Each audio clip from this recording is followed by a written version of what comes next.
Com o NetPath, para a gente entender um pouquinho mais no NetPath, que é uma forma de monitoramento bem interessante, e passar 2 recadinhos para vocês. O que a gente consegue fazer no NetPath? O NetPath, a gente costuma falar que é um tracer melhorado, né, mas é muito melhor do que isso, tá? Ele vai muito além do que um tracer. Então, imagine que eu vou monitorar um serviço em nuvem, por exemplo, um CRM, qualquer serviço que eu tenha em nuvem, ou simplesmente uma URL que eu quero monitorar em nuvem. Essa é a ideia principal, tá? Mas o que eu consigo fazer? Ó, quando eu venho aqui no NetPath, eu adiciono o caminho. Eu vou mostrar como fazer isso também, ou seja, da origem A para um destino. Então, tem uma origem e um destino, que eu vou configurar. Ou seja, a origem aqui, no meu caso, é do meu servidor, e eu estou monitorando o serviço na nuvem, que é o nosso próprio backup, que é o cloud.backup aqui. Então, eu quero saber se esse serviço está ativo, se eu tenho um problema de conexão para chegar nesse serviço. Esse é o foco do NetPath. Então, diferente um pouquinho mais do que o link, né? Vou só monitorar link, aqui não. Aqui eu consigo saber toda a rota desse link e ter detalhes, tá? Onde, por exemplo, tiver um alerta. Então, ele vai ter um fluxo aqui, tá? De monitoramento. Nesse caso aqui tá de 10 em 10 minutos. Então, ele adiciona uma verificação lá no servidor. Então, nesse caso aqui, eu estou usando o servidor para monitorar esse serviço. E se falhar, vai falhar então essa verificação. Olha que interessante. Se eu clicar aqui, ó, ele vai expandir para mim a conexão desse local.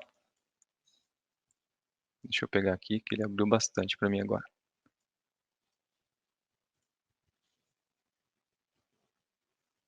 Opa.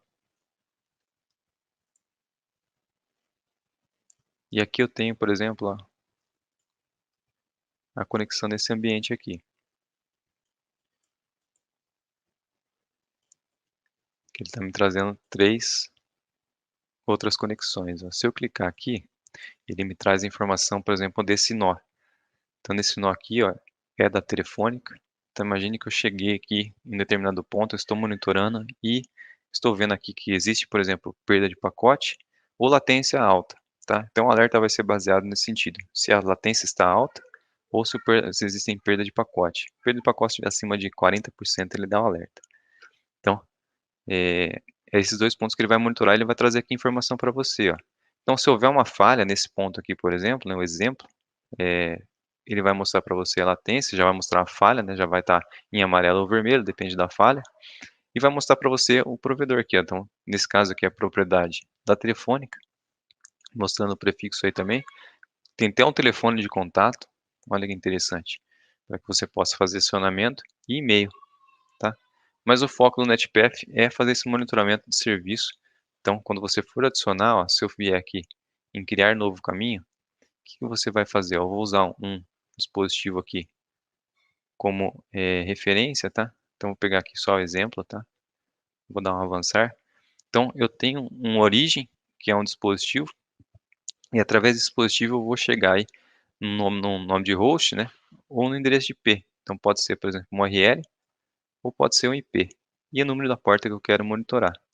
Tem um intervalo mínimo de 5 em 5 minutos, que você vai então gerar essa frequência de monitoramento, tá? A minha recomendação é que seja de 10 em 10, tá? Que ele vai aqui, você pode colocar para gerar dinamicamente, que é o recomendado, e o intervalo que eu recomendo é de 10 em 10, tá? Para que seja um tempo hábil, para ele consiga percorrer nesse tracer. Show? Mas o foco aqui é justamente o monitoramento de serviço, né? E de uma certa forma você vai então identificar nesse caminho, né, onde existe uma falha. Então, vai muito mais além de um tracer, como a gente viu ali, a gente vai ter informações do provedor, e-mail, telefone, para fazer esse monitoramento. E falhou, então teve a largura de, aliás, deixa eu pegar aqui um exemplo. A latência ou a perda de pacote estiver alta, ele vai dar um alerta para você. Show? Lembrando que esse aqui é um serviço à parte, né? Então existe um custo atrelado a ele também.